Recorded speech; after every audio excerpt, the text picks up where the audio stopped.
Alice's Adventures in Wonderland by Lewis Carroll, narrated by Kage. Chapter 2. The Pool of Tears. "Curiouser and curiouser," cried Alice. She was so much surprised that for the moment she quite forgot how to speak good English. "Now I'm opening out like the largest telescope that ever was. Goodbye, feet," for when she looked down at her feet, they seemed to be almost out of sight. They were getting so far off. "Oh, my poor little feet. I wonder who will put on your shoes and stockings for you now, dears. I'm sure I shan't be able. I shall be a great deal too far off to trouble myself about you. You must manage the best way you can. But I must be kind to them," thought Alice, "or perhaps they won't walk the way I want to go. Let me see. I'll give them a new pair of boots every Christmas." And she went on planning to herself how she would manage it. They must go by the carrier, she thought, and how funny it'll seem, sending presents to one's own feet, and how odd the directions will look. Alice's right foot, Esquire. Hearthrug, near the fender, with Alice's love. Oh dear, what nonsense I'm talking. Just look at this moment. Her head struck against the roof of the hall. In fact, she was now rather more than 9 feet high, and she at once took up the little golden key and hurried off to the garden door. Poor Alice, it was as much as she could do, lying down on one side to look through into the garden with one eye. But to get through was more hopeless than ever. She sat down and began to cry. "You ought to be ashamed of yourself," said Alice.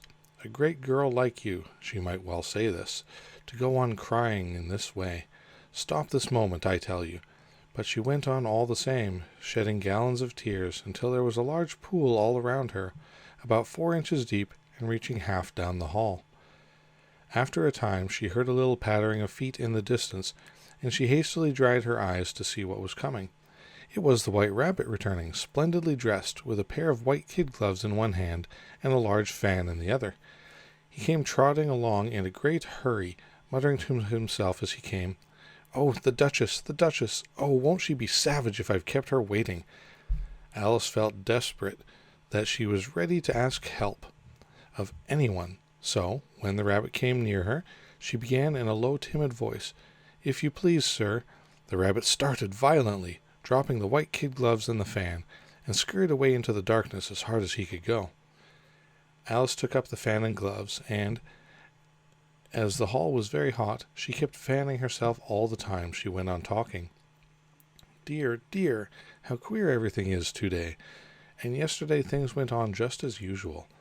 I wonder if I've been changed in the night. Let me think, was I the same when I got up this morning? I almost think I can remember feeling a little different, but if I'm not the same, the next question is, who in the world am I? Ah, that's the great puzzle." And she began thinking over all the children she knew that were of the same age as herself, to see if she could have been changed for any of them. "I'm sure I'm not Ada," she said, "for her hair goes in such long ringlets, and mine doesn't go in ringlets at all.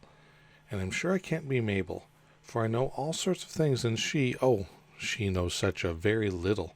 Besides, she's she, and I'm I. And, oh dear, how puzzling it all is. I'll try if I know all the things I used to know. Let me see. 4 times 5 is 12, and 4 times 6 is 13, and 4 times 7 is, oh dear, I shall never get to 20 at this rate.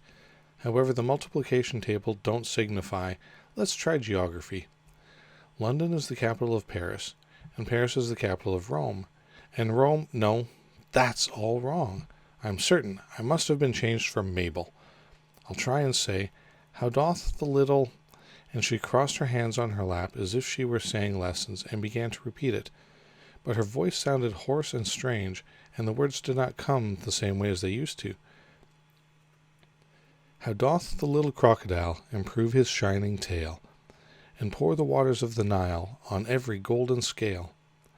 How cheerfully he seems to grin, how neatly spreads his claws, and welcome little fishes in, with gently smiling jaws." "I'm sure those are not the right words," said poor Alice, and her eyes filled with tears again as she went on. "I must be Mabel after all, and I shall have to go and live in that poky little house, and have next to no toys to play with, and oh, ever so many lessons to learn. No, I've made up my mind about it. If I'm Mabel, I'll stay down here. I'll be no use their putting their heads down and saying, 'Come up again, dear.' I shall only look up and say, 'Who am I then?' Tell me that first, and then, if I like being that person, I'll come up. If not, I'll stay down here till I'm somebody else." "But, oh dear," cried Alice, with a sudden burst of tears, "I do wish they would put their heads down. I'm so very tired of being all alone here." And as she said this, she looked down at her hands, and was surprised to see that they had put on one of the rabbit's little white kid gloves while she was talking. "How can I have done that?" she thought. "I must be growing small again." She got up and went to the table to measure herself by it, and found that, as nearly as she could guess, she was now about 2 feet high, and was going on shrinking rapidly. She soon found out that the cause of this was the fan she was holding, and she dropped it hastily, just in time to save herself from shrinking away altogether. "That was a narrow escape," said Alice, a good deal frightening at the sudden change, but very glad to find herself still in existence. "And now for the garden," and she ran with all speed back to the little door, but alas, the little door was shut again, and the little golden key was lying on the glass table as before. "And things are worse than ever," thought the poor child, "for I never was so small as this before, never, and I declare it's too bad that it is." As she said these words, her foot slipped, and in another moment, splash! She was up to her chin in salt water. Her first idea was that she had somehow fallen into the sea, and in that case I can go back by railway, she said to herself. Alice had been to the seaside once in her life, and had come to the general conclusion that, wherever you go on the English coast, you'll find a number of bathing machines in the sea, some children digging in the sand with wooden spades, then a row of lodging-houses, and behind them a railway station. However, she soon made out that she was in the pool of tears which she had wept when she was 9 feet high. "I wish I hadn't cried so much," said Alice, as she swam about trying to find her way out. "I shall be punished for it now, I suppose, by being drowned in my own tears. That will be a queer thing, to be sure. However, everything is queer today." Just then she heard something splashing about in the pool a little way off, and she swam nearer to make out what it was. At first she thought it must be a walrus or hippopotamus, but then she remembered how small she was now, and she soon made out that it was only a mouse that had slipped in like herself. Would it be of any use now, thought Alice, to speak to this mouse? Everything is so out of the way down here that I should think very likely it can talk. At any rate, there's no harm in trying. So she began, "Oh, mouse, do you know the way out of this pool? I am very tired of swimming about here. Oh, mouse." Alice thought this must be the right way of speaking to a mouse. She had never done such a thing before, but she remembered having seen in her little brother's Latin grammar, "A mouse of a mouse to a mouse, oh mouse."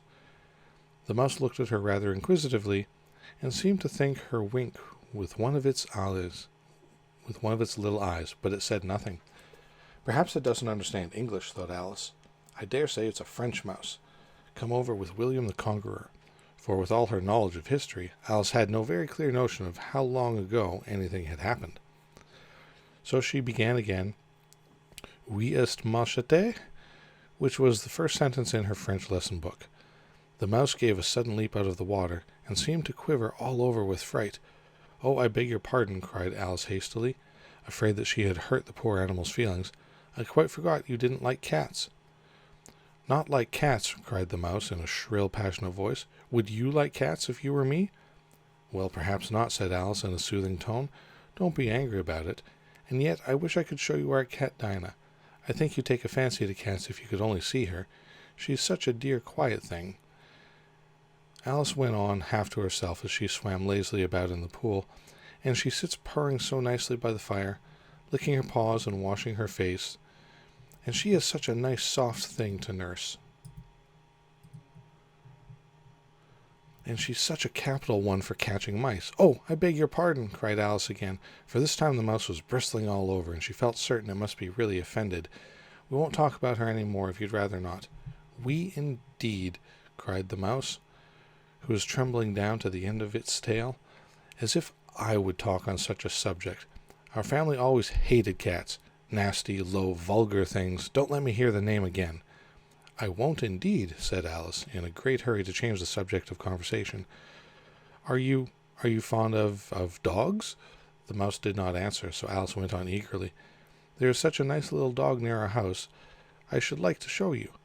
A little bright-eyed terrier, with, such long curly brown hair, and it'll fetch things when you throw them, and it'll sit up and beg for its dinner, and all sorts of things. I can't remember half of them, and he belongs to a farmer, and he says it's so useful it's worth £100. He says it kills all the rats, and—" "Oh, dear!" cried Alice in a sorrowful tone. "I'm afraid I've offended it again," for the mouse was swinging away from her as hard as it could go, and making quite a commotion in the pool as it went. So she called softly after it, "Mouse dear, do come back again, and we won't talk about cats or dogs either if you don't like them." When the mouse heard this, it turned round and swam slowly back to her. Its face was quite pale, with passion, Alice thought, and it said in a low, trembling voice, "Let us get to shore, and then I'll tell you my history, and you'll understand why it is I hate dogs and cats." It was high time to go, for the pool was getting quite crowded with the birds and animals that had fallen into it. There was a duck and a dodo, a lory and an eaglet, and several other curious creatures. Alice led the way, and the whole party swam to the shore.